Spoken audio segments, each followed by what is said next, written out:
And I'd like to welcome our next contestant to the stage, Bethany.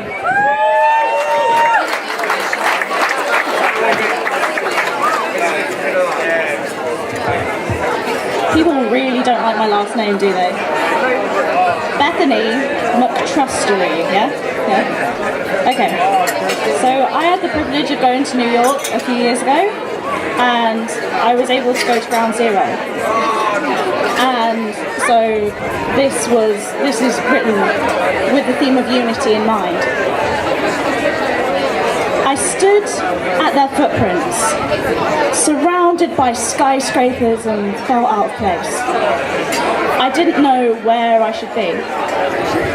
There was a tree cabled to the concrete, fenced off because it was there even when all else was gone. Its branches were warped by stress and flames, the last living thing pulled from ruin, and it remains. People walked in circles, not making eye contact, the middle of a city, and there was barely a whisper. Everything was muffled, wrapped in cotton. The city was locked out. And we trailed fingers in etched words, dipped our identity into the names of others. They felt like brands. Each person gripped our fingers, so we took them home with us. I took home Vanessa Langer and her unborn child. I wonder about her sometimes. What would have changed if she had lived? I didn't know her. She was one name in 1,000. But that unborn child, that potential, wasted. And people walked round and round the footprints, and I wanted to ask them, where were you? Where were you? Where were you? Where was I? Watching TV.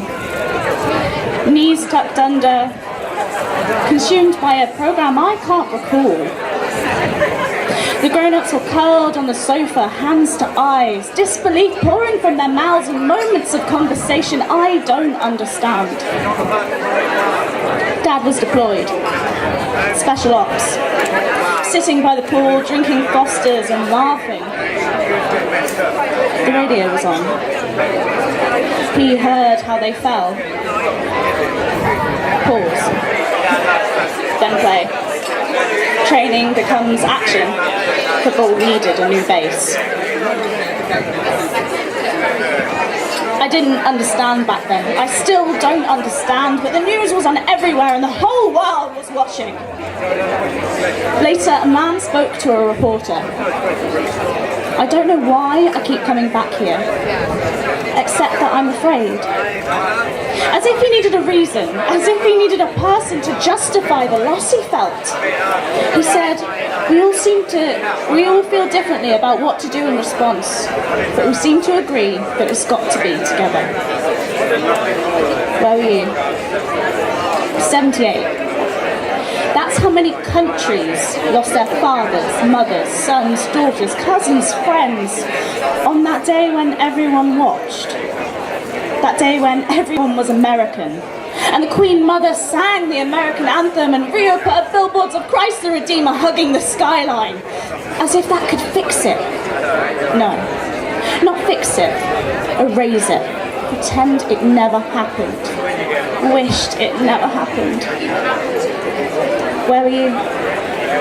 Hundreds of texts and calls to loved ones we hadn't thought of in months, just to ask, where are you? To make sure that they were safe, that they hadn't fallen. Because we are the children of Icarus and shadows that fall from the eyes of morning. When things have fallen and the world is levelled. After the twins and Tavistock. After Baghdad and Syria, Sinai and Kaduna.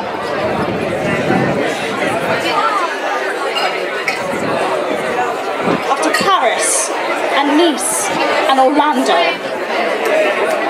After Lee Rigby and Joe Cox. After Eric Garner and Vanessa Langlanger and her unborn child. Whether the news covers them or you've never heard of them. When humanity is distant and keyboard campaigners and biased media separates you from your brother, your boss, your neighbour, your friend, all because their opinion is different. I suppose you should ask, where are we going? Thank you.